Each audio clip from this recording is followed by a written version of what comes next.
The Invisible Man by H.G. Wells.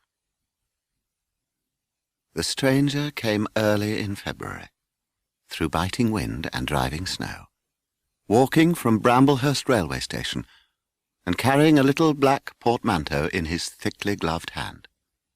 He was wrapped up from head to foot, and the brim of his soft felt hat hid every inch of his face, save the shiny tip of his nose. He staggered into the coach and horses more dead than alive, and flung his portmanteau down. "A fire," he cried, in the name of human charity, "a room and a fire."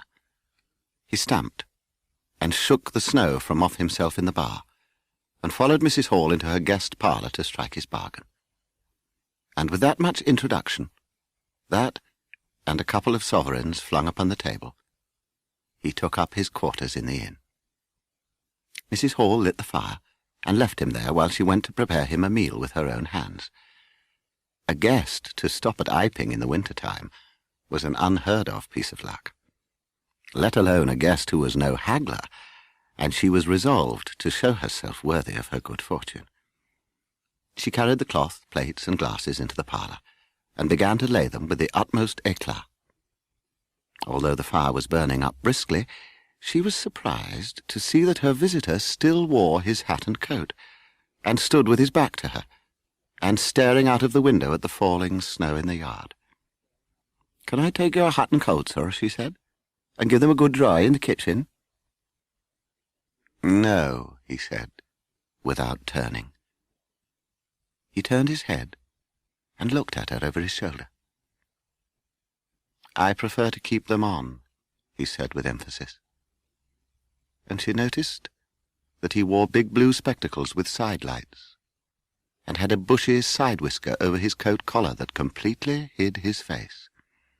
"Very well, sir," she said, "as you like. In a bit the room will be warmer." Mrs. Hall laid the rest of the table things in a quick staccato manner and whisked out of the room. When she returned, he was still standing there like a man of stone, his back hunched, his collar turned up, his dripping hat brim turned down, hiding his face and ears with considerable emphasis, and called, rather than said to him, "Your lunch is served, sir." "Thank you," he said at the same time, and did not stir until she was closing the door. Then he swung round and approached the table with a certain eagerness. As she went behind the bar to the kitchen, she suddenly said, "Oh, there, I clean forgot it." She filled the mustard pot, and, putting it with some stateliness upon a gold and black tea-tray, carried it into the parlour. She rapped and entered promptly. As she did so, her visitor moved quickly, so that she got but a glimpse of a white object disappearing behind the table. It would seem he was picking something up from off the floor. She rapped down the mustard pot on the table, and then she noticed the overcoat and hat had been taken off and put over a chair in front of the fire. A pair of wet boots threatened rust to her steel fender. She went to these things resolutely. "Well, I suppose I may have them to dry now," she said, in a voice that brooked no denial. "Leave the hat," said her visitor in a muffled voice. And turning, she saw he'd raised his head and was looking at her. For a moment she stood gazing at him, too surprised to speak. He held a white cloth, it was a serviette he had brought with him, over the lower part of his face, so that his mouth and jaws were completely hidden, and that was the reason of his muffled voice. But it was not that which startled Mrs. Hall. It was the fact that all the forehead above his blue glasses was covered by a white bandage, and that another covered his ears, leaving not a scrap of his face exposed, excepting only his pink, peaked nose. He did not remove the serviette, but remained holding it, as she saw now, with a brown gloved hand, and regarding her with his inscrutable blank glasses. "Leave the hat," he said, speaking indistinctly through the white cloth. Her nerves began to recover from the shock they'd received. She placed the hat on the chair again by the fire. "I didn't know, sir," she began, "that, and she stopped, embarrassed. "Thank you," he said dryly, glancing from her to the door and then at her again. "I'll have them nicely dried, sir, at once," she said, and carried his clothes out of the room. She glanced at his white swathed head and blank goggles again as she was going out of the door, but his napkin was still in front of his face. She shivered a little as she closed the door behind her, and her face was eloquent of her surprise and perplexity. "I never," she whispered. The visitor remained in the parlour until 4 o'clock, without giving the ghost of an excuse for an intrusion.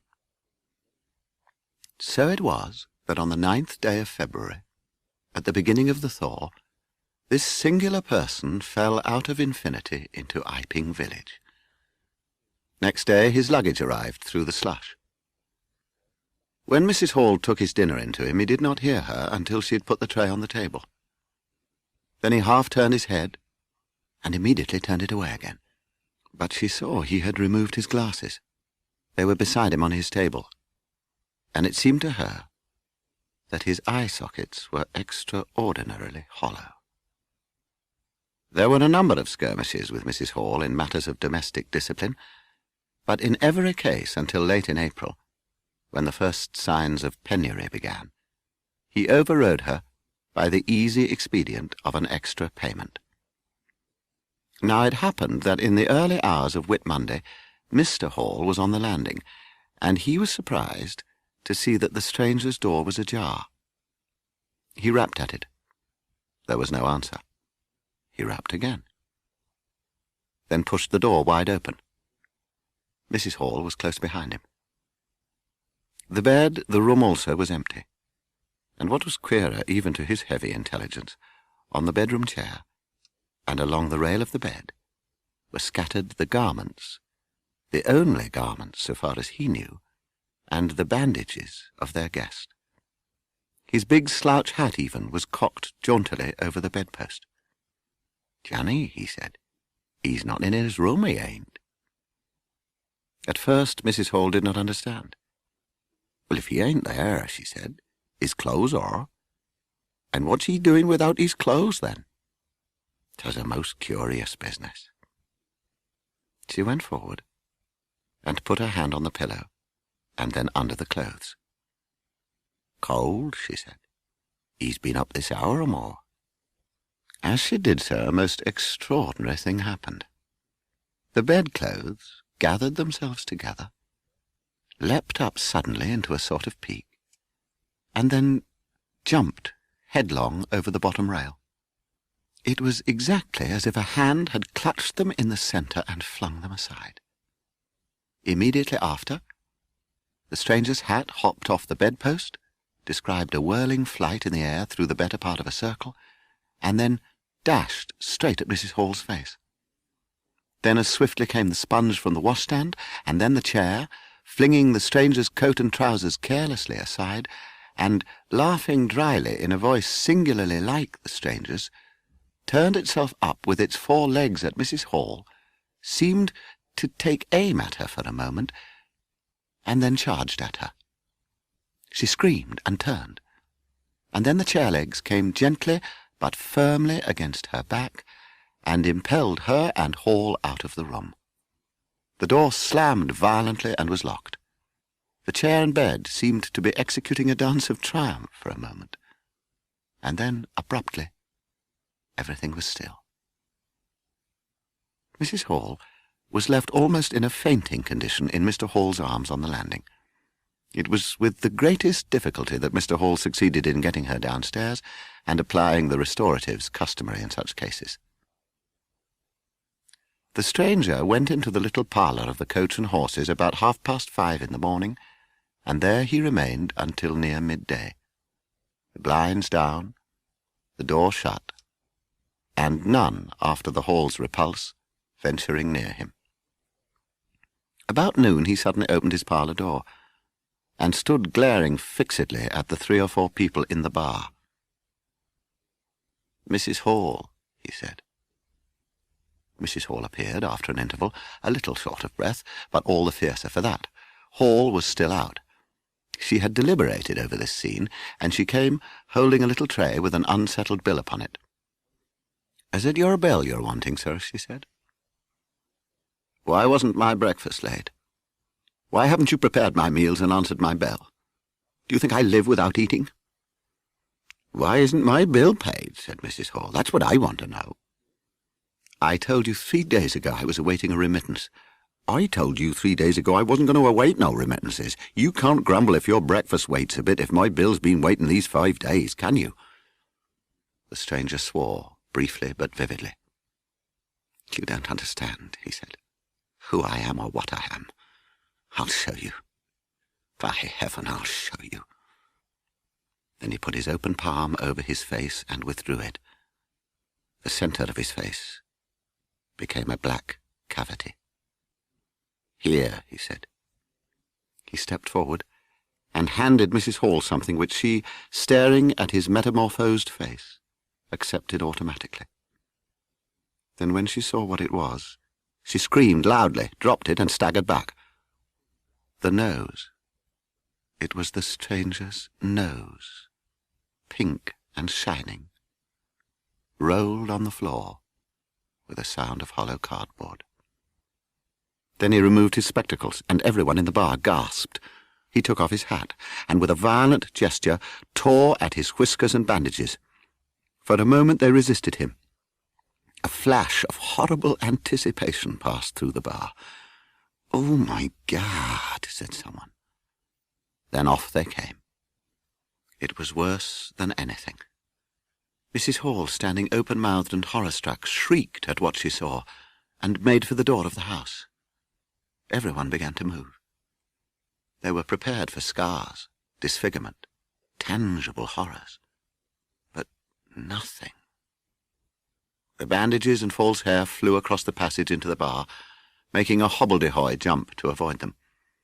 Everyone tumbled on everyone else down the steps. For the man who stood there, shouting some incoherent explanation, was a solid, gesticulating figure up to the coat collar of him, and then nothingness, no visible thing at all. People down the village heard shouts and shrieks, and looking up the street saw the coach and horses violently firing out its humanity. They saw Mrs. Hall fall down, and Mr. Teddy Hemfrid jump to avoid tumbling over her, and then they heard the frightful screams of Milly, who, emerging suddenly from the kitchen at the noise of the tumult, had come upon the headless stranger from behind. People began running towards the inn, and in a miraculously short space of time, a crowd of perhaps 40 people swayed and hooted and inquired and exclaimed and suggested in front of Mrs. Hall's establishment. There was a confusion and the incredible evidence of a vociferous eyewitness. "No head, I tell 'ee. I don't mean no manner of speaking. I mean a man without an head. Not a moment ago he went in that there door. I tell 'ee he ain't got no head at all." A little procession was marching very resolutely towards the house. First Mr. Hall, very red and determined, then Mr. Bobby Jaffers, the village constable, and then the wary Mr. Wedgers. They had come now armed with a warrant. People shouted conflicting information of the recent circumstances. "Ed or no Ed," said Jaffers, "I got to arrest 'un, and arrest 'un I will." Mr. Hall marched up the steps, marched straight to the door of the parlour, and found it open. "Constable," he said, "do your duty." Jaffers marched in, Hall next, Wedgers last. They saw in the dim light the headless figure facing them. "That's him," said Hall. "What the devil's this?" came in a tone of angry expostulation from above the collar of the figure. "You're a darned rum customer, mister," said Mr. Jaffers, "but Ed or no Ed, the warrant says body, and duty's duty." "Keep off," said the figure, starting back. Off came the stranger's left glove, and was slapped in Jaffers' face. The stranger ran his arm down his waistcoat, and as if by a miracle, the buttons to which his empty sleeve pointed became undone. Then he said something about his shin and stooped down. He seemed to be fumbling with his shoes and socks. "Why," said Wedgers suddenly, "that's not a man at all. It's just empty clothes, look. You can see down his collar and the linings of his clothes." He extended his hand. It seemed to meet something in mid-air, and he drew it back with a sharp exclamation. "Wish you'd keep your fingers out of my eye," said the aerial voice in a tone of savage expostulation. "The fact is I'm all here, head, hands, legs, and all the rest of it, but it happens I'm invisible. It's a confounded nuisance, but I am." The suit of clothes, now all unbuttoned and hanging loosely upon its unseen supports, stood up, arms akimbo. Several other of the menfolk had now entered the room, so that it was closely crowded.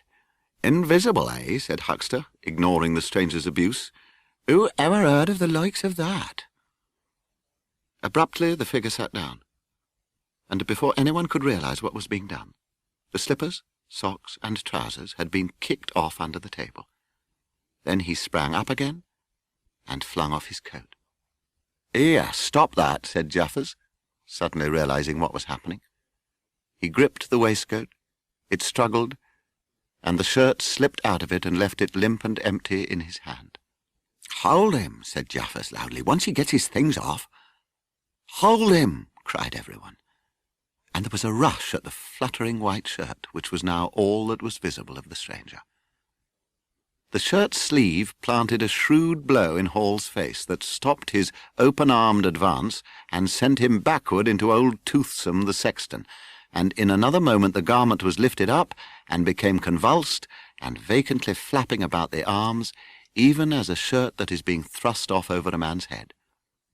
Jaffers clutched at it, and only helped to pull it off.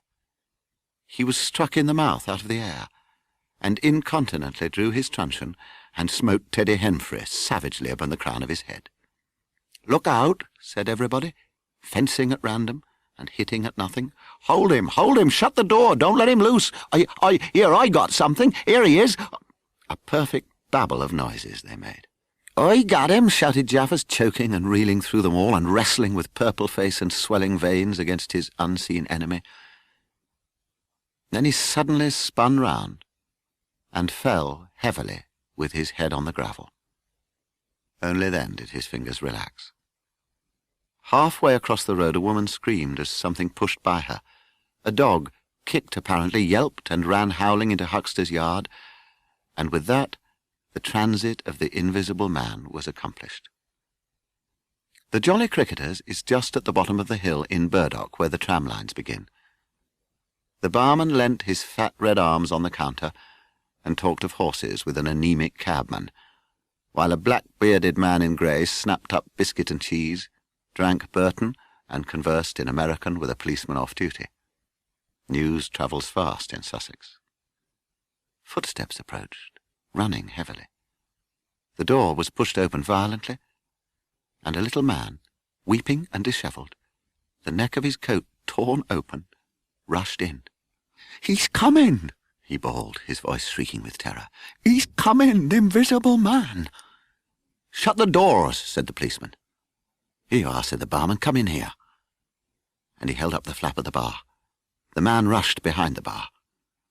The window of the inn was suddenly smashed in, and there was a screaming and running to and fro in the street. The policeman had been standing on the settee staring out, craning to see who was at the door. He got down with raised eyebrows. Everything was suddenly quiet. "I wish I had my truncheon," said the policeman, going irresolutely to the door. "Once we open it, in he comes. There's no stopping him." "Draw the bolts," said the man with the black beard, "and if he comes—" He showed a revolver in his hand. The door opened. Barman, cabman, and policeman faced about. "Come in," said the bearded man. No one came in. The man with the beard replaced his revolver, and even as he did so, the flap of the bar was shut down and the bolt clicked, and then with a tremendous thud the catch of the door snapped and the bar parlour door burst open. The bearded man's revolver cracked, and the looking-glass at the back of the parlour starred and came smashing and tinkling down. There was a scream and a clatter of pans. All at once the cabman clutched something. "I got him," he said. The barman's red hands came clawing at the unseen. "Here he is," said the barman. The struggle blundered round the edge of the door. The voice of the invisible man was heard for the first time, yelling out sharply as the policeman trod on his foot. Then he cried out passionately. The cabman suddenly whooped and doubled up, kicked under the diaphragm. The men in the kitchen found themselves clutching at and struggling with empty air. "Now where's he gone?" cried the man with the beard. "This way," said the policeman, stepping into the yard and stopping. A piece of tile whizzed by his head and smashed among the crockery on the kitchen table. "I'll show him," shouted the man with the black beard, and suddenly a steel barrel shone over the policeman's shoulder, and 5 bullets had followed one another into the twilight whence the missile had come. As he fired, the man with the beard moved his hand in a horizontal curve, so that his shots radiated out into the narrow yard like spokes from a wheel. A silence followed. Dr. Kemp, engrossed in a work which he was convinced would earn him a fellowship of the Royal Society, was writing in his study until the shots aroused him. Crack, crack, crack, they came, one after the other. "Hello," said Dr. Kemp, putting his pen into his mouth again and listening. "Who's letting off revolvers in Burdock? What are the asses at now?" It must have been about an hour after this that the front door-bell rang. He sat listening. Then he called over the balustrade to the housemaid as she appeared in the hall below. "Was that a letter?" he asked. "It's only a runaway ring, sir," she answered. It was 2:00 before Dr. Kemp had finished his work for the night. He rose, yawned, and went upstairs to bed. Dr. Kemp's scientific pursuits had made him a very observant man, and as he crossed the hall, he noticed a dark spot on the linoleum near the mat at the foot of the stairs.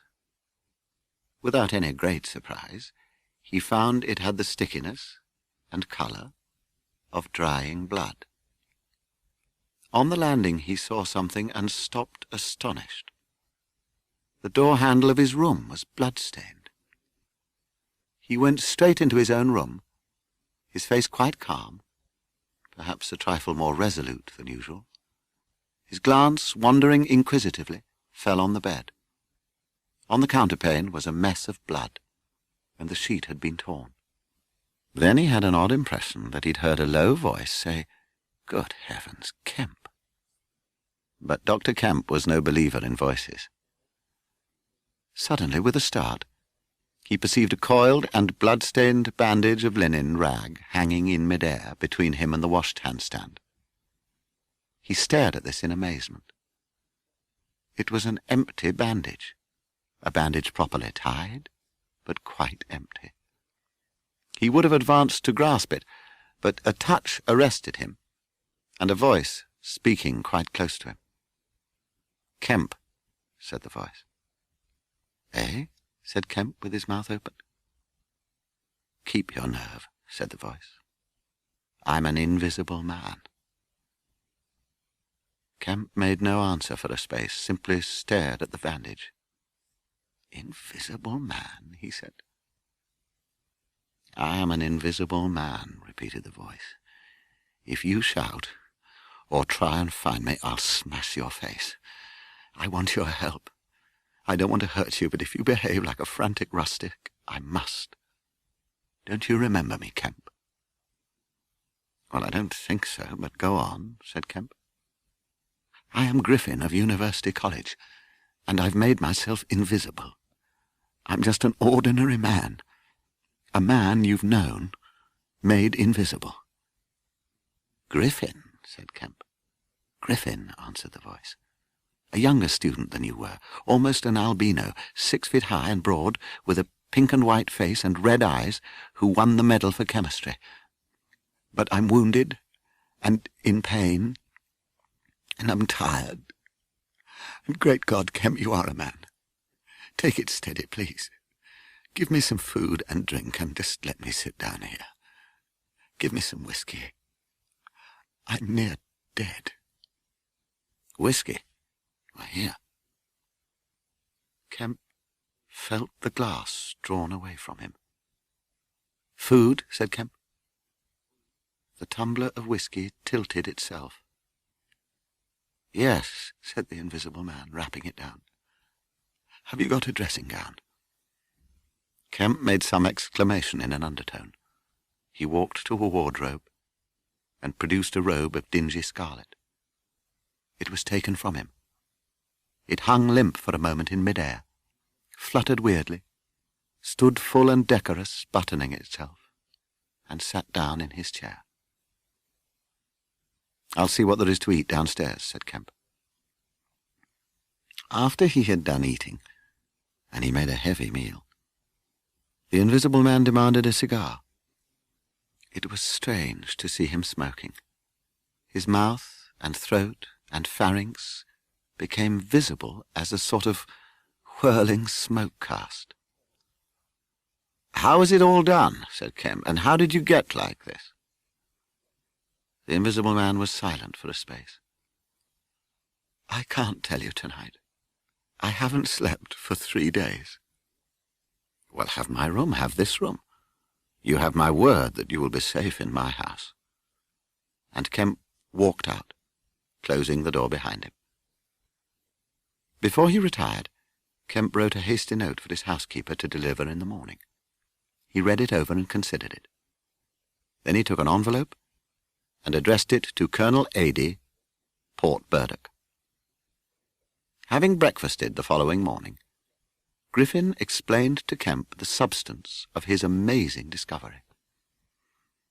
"If a sheet of glass is smashed, Kemp, and beaten into a powder, it becomes much more visible while it is in the air. It becomes at last an opaque white powder. This is because the powdering multiplies the surfaces of the glass at which refraction and reflection occur. In the sheet of glass there are only 2 surfaces. In the powder the light is reflected or refracted by each grain it passes through, and very little gets right through the powder. But if the white powdered glass is put into water, it forthwith vanishes. The powdered glass and the water have much the same refractive index. That is, the light undergoes very little refraction or reflection in passing from one to the other." "Yes, yes," said Kemp, "but a man's not powdered glass." "No," said Griffin, "he's more transparent. And I found, by and by, the means by which I could make human tissue and red blood corpuscles completely transparent." Kemp gave a cry of incredulous amazement. "It came suddenly, splendid and complete, into my mind. I could be invisible. To do such a thing would be to transcend magic. And I beheld, unclouded by doubt, a magnificent vision of all that invisibility might mean to a man. The mystery, the power, the freedom. Drawbacks I saw none. I will tell you, Kemp, sooner or later, all the complicated processes. We need not go into that now. But the essential phase was to place the transparent object, whose refractive index was to be lowered, between 2 radiating centres of a sort of ethereal vibration, of which I will tell you more fully later. I completed the experiment one evening in a drab little boarding room in Great Portland Street. I remember that I owed rent for 2 weeks. It was all horrible. I'd not expected the suffering. A night of racking anguish, of sickness and fainting. I set my teeth, though my skin was presently afire, all my body afire, but I lay there, like grim death. Finally I struggled up. At first I was as incapable as a swathed infant, stepping with limbs I could not see. I was weak and very hungry. I went and stared at nothing in my shaving glass. At nothing. About midday my strength had returned. I slipped the bolts of the front door quietly and went out into the street. I was invisible. And I was only just beginning to realize the extraordinary advantage my invisibility gave me. My head was already teeming with plans of all the wild and wonderful things I had now impunity to do. And so I began this new life to which I am committed. Only one thing which I had not anticipated could I see clearly before me: the cold, exposure, and misery of the snowstorm and night. I turned down one of the roads leading from Gower Street to Tottenham Court Road, and found myself outside Omnium's, the big establishment where everything is to be bought. I came upon a huge section in an upper floor containing multitudes of bedsteads, and over these I clambered, and found a resting place at last, among a huge pile of folded flock mattresses. The place was already lit up, and agreeably warm. While the store slept, I clothed myself with shirt, trousers, coat, hat and shoes and socks. I ate and drank my fill. But I slept too long. In the morning I was discovered amongst the mattresses, and chased all through the store. It was only by discarding my new-found clothing that I returned to invisibility, and managed to make my escape once more out into the freezing cold, naked. "But you begin to realize now," said the invisible man, "the full disadvantage of my condition. I had no shelter, no covering. To get clothing was to forgo all my advantage, to make of myself a strange and terrible thing. I was fasting, for to eat, to fill myself with unassimilated matter, would be to become grotesquely visible again." "I never thought of that," said Kemp. "Nor had I." "But how did you get to Iping?" said Kemp, anxious to keep his guest busy talking. "I went there to work. I had one hope. It was a half idea. I have it still. It's a full-blown idea now. It's a way of getting back, of restoring what I've done, when I choose, when I've done all I mean to do invisibly. And that is what I chiefly want to talk to you about now." "You went straight to Iping?" "Yes. I managed to steal some clothes and money. To do this I had to knock a shopkeeper unconscious, but I don't think I did him any damage." "But now," said Kemp with a side glance out of the window, "what are we to do?" He moved nearer his guest, to prevent the possibility of a sudden glimpse of the three men who were advancing up the hill road, with an intolerable slowness, as it seemed to Kemp. "What I want, Kemp, is a goalkeeper, a helper, and a hiding place.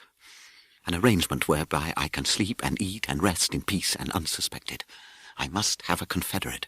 With a confederate, with food and rest, 1,000 things are possible. This invisibility, in fact, is only good in 2 cases.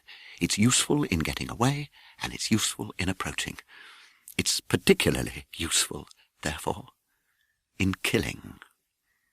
I can walk round a man, whatever weapon he has, choose my point, strike as I like, dodge as I like, and escape as I like." Kemp's hand went to his moustache. Was that a movement downstairs? "And it is killing we must do, Kemp." "I'm listening to your plan, Griffin, but I'm not agreeing, mind. Why killing?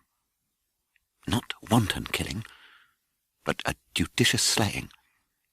The point is, they know there is an invisible man, as well as we know there is an invisible man, and that invisible man, Kemp, must now establish a reign of terror. Yes, no doubt it's startling, but I mean it, a reign of terror. He must take some town like your Burdock and terrify and dominate it. He must issue his orders, and all who disobey his orders he must kill, and kill all who would defend them." Said Kemp, no longer listening to Griffin, but to the sound of his front door opening and closing. The invisible man stiffened, arm extended. "There are footsteps coming upstairs," he said. "Oh, nonsense," said Kemp. "Let me see," said the invisible man, and advanced, arm extended, to the door. And then things happened very swiftly. Kemp hesitated for a second, and moved to intercept him. The invisible man started and stood still. "Traitor!" cried the voice, and suddenly the dressing-gown opened, and sitting down, the unseen began to disrobe. A heavy blow struck Kemp on the jaw and knocked him unconscious. The door opened, admitting a slight draught. Halfway up the staircase was Colonel Adey, the recipient of Kemp's letter, the chief of the Burdock police. He stared aghast at the appearance of Kemp. Kemp, one side of his face white from the blow, his lip bleeding, struggled to his feet. "My God," he cried, "the game's up, he's gone." For a space Kemp was too inarticulate to make Adey understand the swift things that had just happened. They stood on the landing, Kemp speaking hurriedly, the grotesque swathings of Griffin still on his arm. But presently Ada began to grasp something of the situation. "He's mad," said Kemp. "He's inhuman. He's pure selfishness. He thinks of nothing but his own advantage, his own safety. I've listened to such a story this morning of brutal self-seeking. He has wounded men. He will kill them unless we can prevent him. He will create a panic. Nothing can stop him. He's going out now, furious." "Well, he must be caught," said Ada, "that's certain." "But how?" cried Kemp, and suddenly became full of ideas. "You must begin at once. You must set every available man to work. You must prevent his leaving this district. Once he gets away, he may go through the countryside as he wills, killing and maiming. He dreams of a reign of terror. A reign of terror, I tell you. You must set a watch on trains and roads and shipping. The garrison must help. You must wire for help. You must prevent him from eating or sleeping. Day and night the country must be astir for him.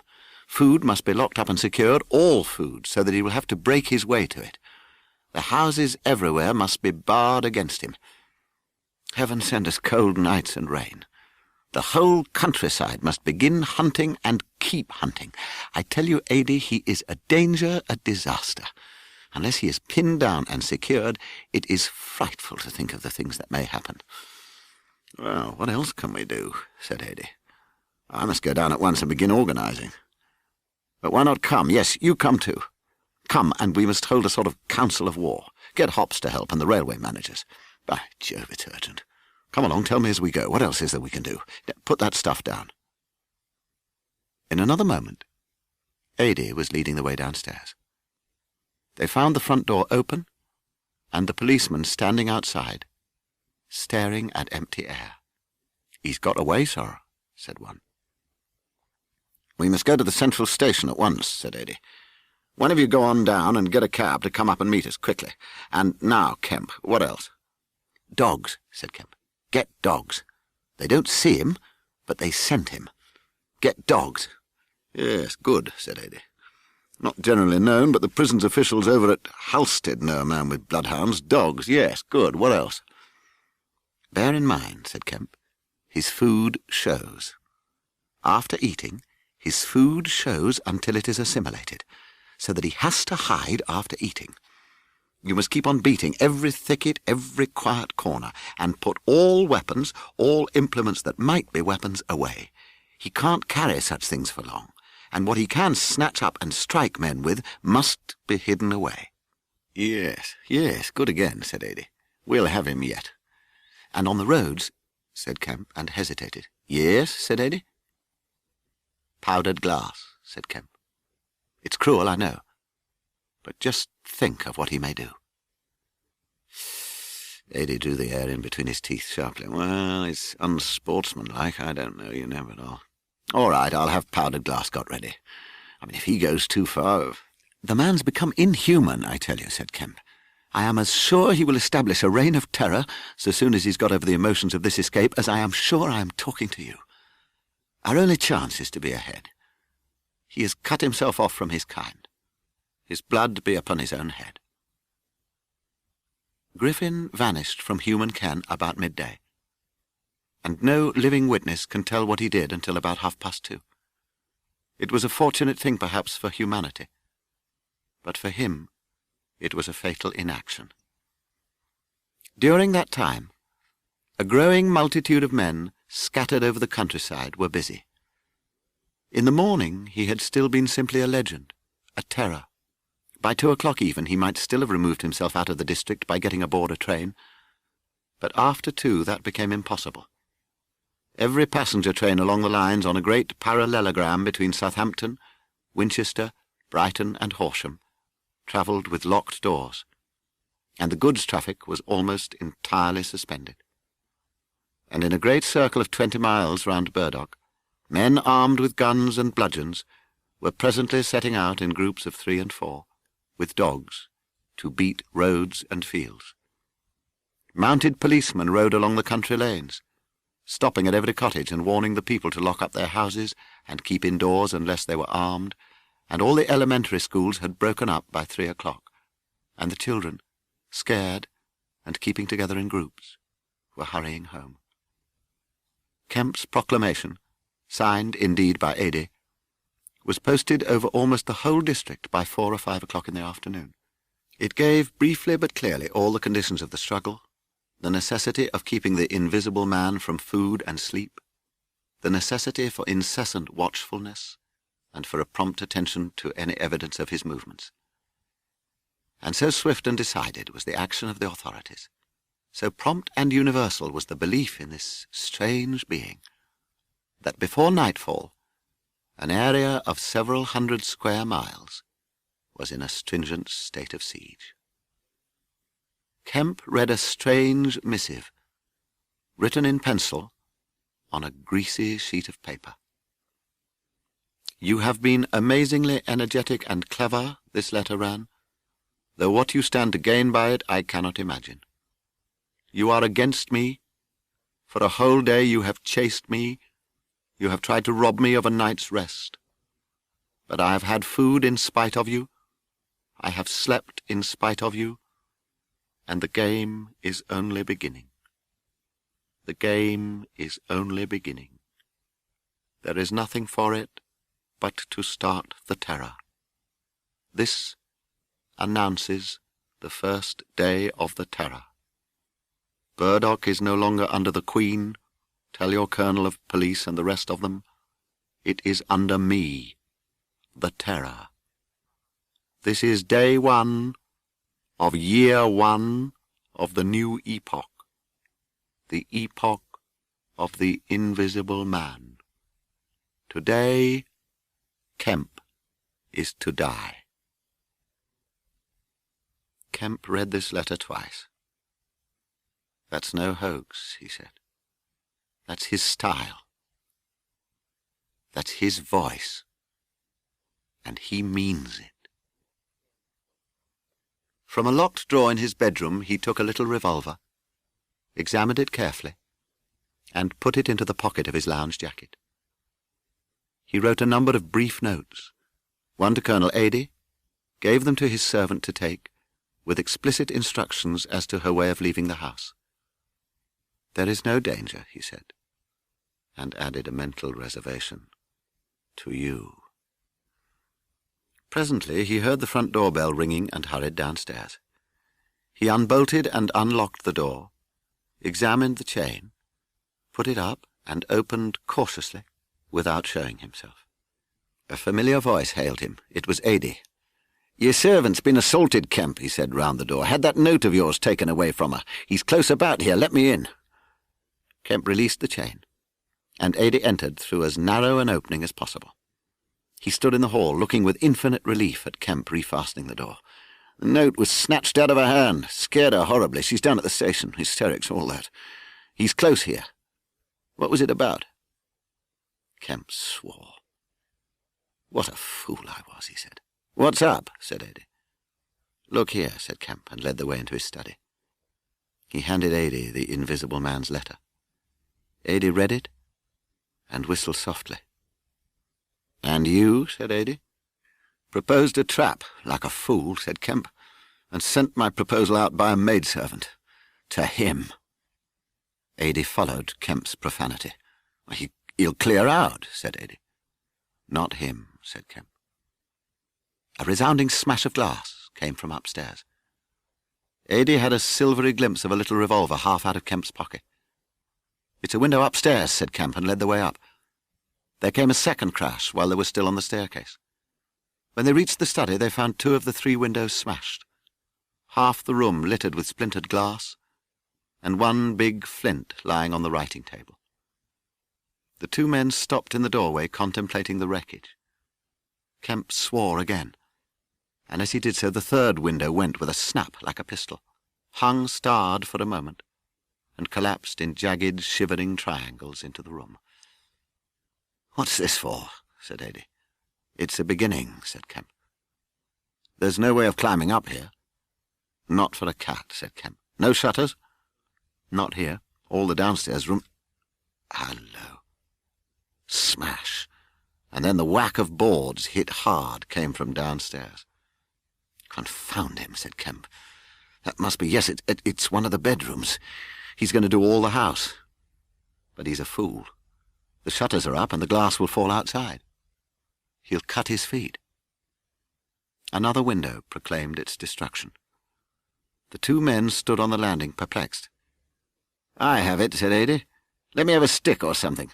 I'll go down to the station and get the bloodhounds put on. That ought to settle him."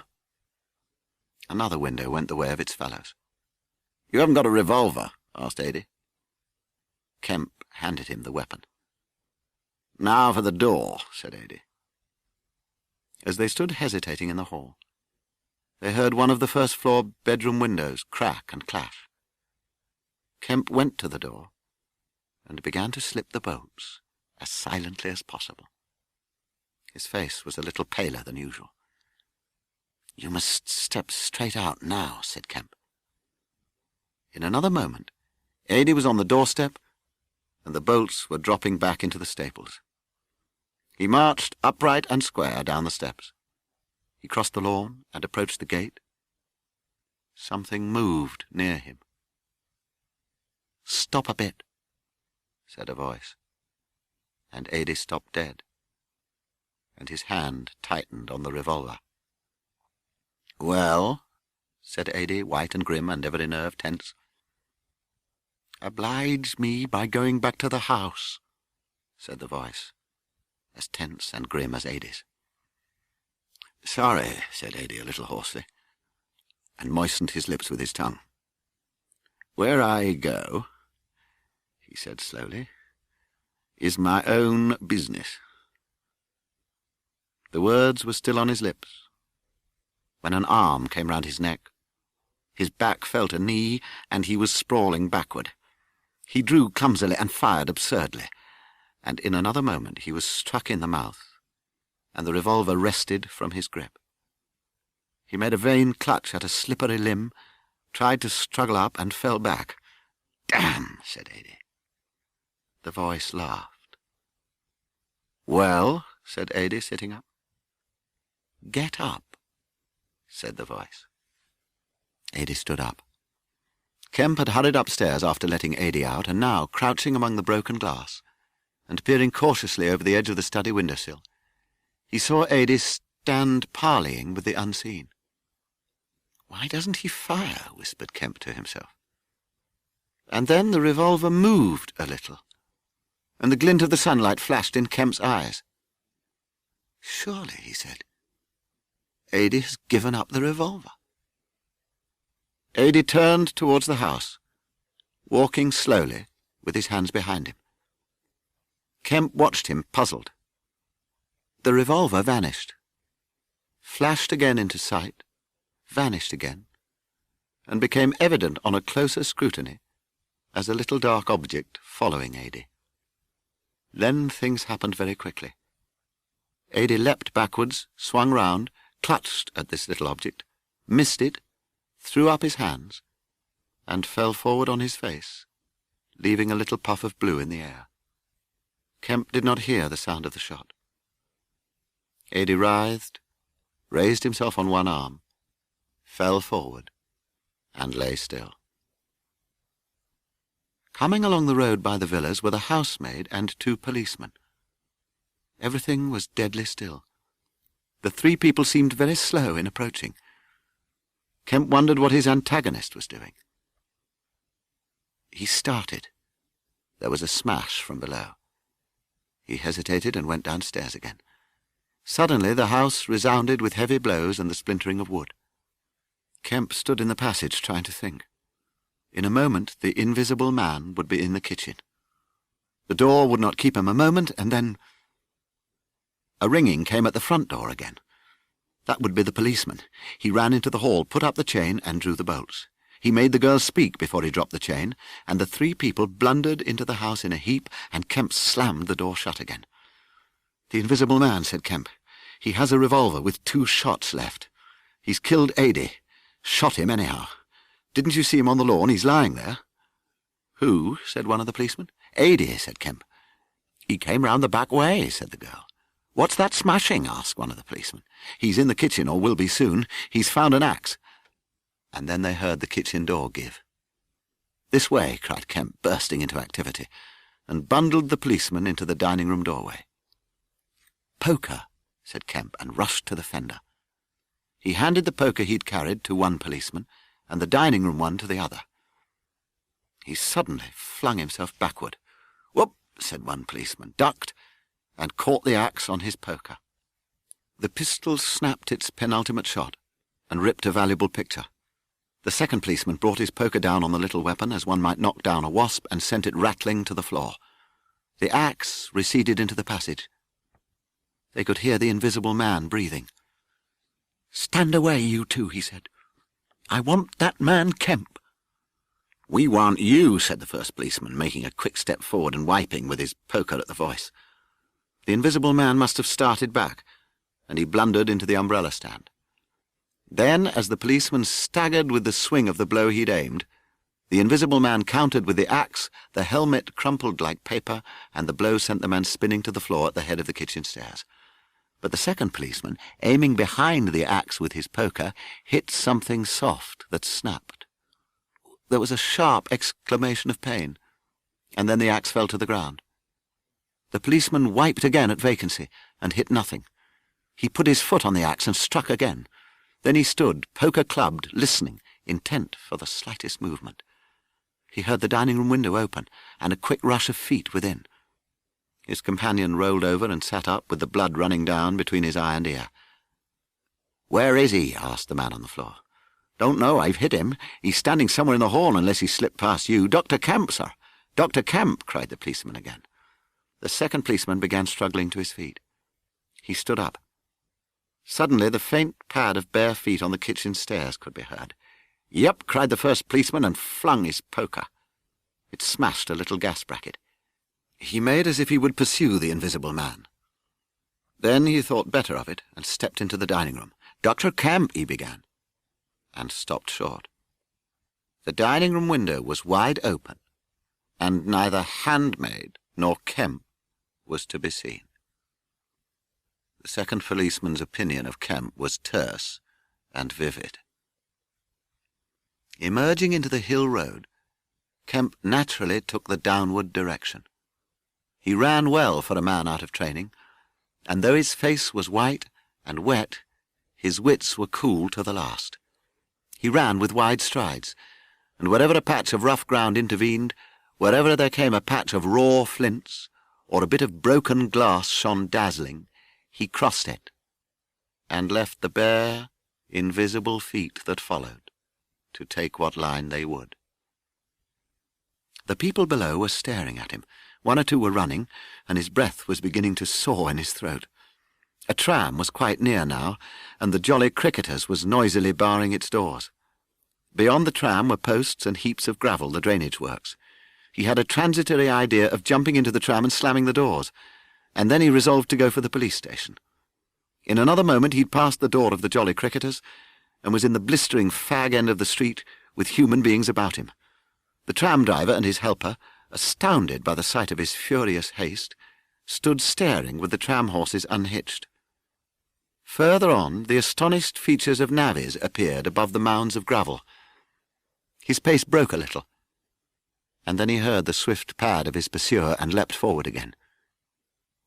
"The invisible man!" he cried to the navvies, with a vague, indicative gesture, and by an inspiration leapt the excavation, and placed a burly group between him and the chase. Then, abandoning the idea of the police station, he turned into a little side street. He glanced up the street towards the hill. Hardly a dozen yards off ran a huge navvy, and hard behind him came the tram conductor with his fists clenched. Kemp suddenly grasped the altered condition of the chase. He stopped, and he looked round, panting. "He's close here," he cried. "Form a line across—" He was hit hard under the ear and went reeling, trying to face round towards his unseen antagonist. He just managed to keep his feet, and struck a vain counter in the air. Then he was hit again under the jaw and sprawled headlong on the ground. In another moment a knee compressed his diaphragm, and a couple of eager hands gripped his throat, but the grip of one was weaker than the other. He grasped the wrists, heard a cry of pain from his assailant, and then the spade of the navvy came whirling through the air above him, and struck something with a dull thud. He felt a drop of moisture on his face. The grip at his throat suddenly relaxed, and with a convulsive effort Kemp loosed himself, grasped a limp shoulder, and rolled uppermost. He gripped the unseen elbows near the ground. "I've got him!" screamed Kemp. "Help! Help! Hold! He's down! Hold his feet!" In another second there was a simultaneous rush upon the struggle. There was no shouting, only a sound of blows and feet and heavy breathing. Then came a mighty effort, and the invisible man staggered to his feet. Kemp clung to him in front like a hound to a stag, and a dozen hands clutched and tore at the unseen. The tram conductor got the neck and lugged him back. Down went the heap of struggling men again. There was some savage kicking. "Don't you leave go of him," cried the big navvy, holding a blood-stained spade. "He's shamming." "He's not shamming." Kemp stood up abruptly, and then knelt down by the side of the thing unseen. There was a pushing and shuffling, a sound of heavy feet as fresh people came to increase the pressure of the crowd. Men were coming out of the houses. Very little was said. Kemp felt about, his hand seeming to pass through empty air. "He's not breathing," he said. "I can't feel his heart. His side." "Looky here," said an old woman. And looking where she pointed, everyone saw faint and transparent, as though made of glass, so that veins and arteries and bones and nerves could be distinguished, the outline of a hand limp and prone.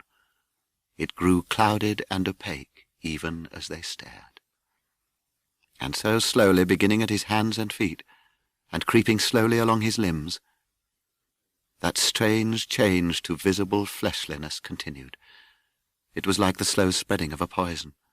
First came the little white veins tracing a hazy grey sketch of a limb, then the glassy bones and intricate arteries, then the flesh and skin, and presently they could see his crushed chest and his shoulders, and the dim outline of his drawn and battered features.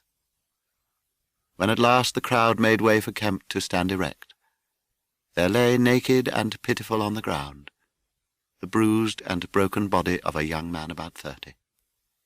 His hair and brow were white, not grey with age, but white, and his eyes were like garnets.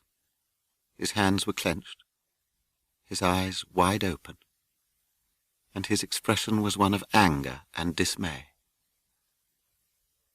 And there it was, surrounded by a crowd of ignorant and excited people, broken and wounded, betrayed and unpitied, that Griffin, the first of all men to make himself invisible, Griffin, the most gifted physicist the world has ever seen, ended in infinite disaster his strange and terrible career.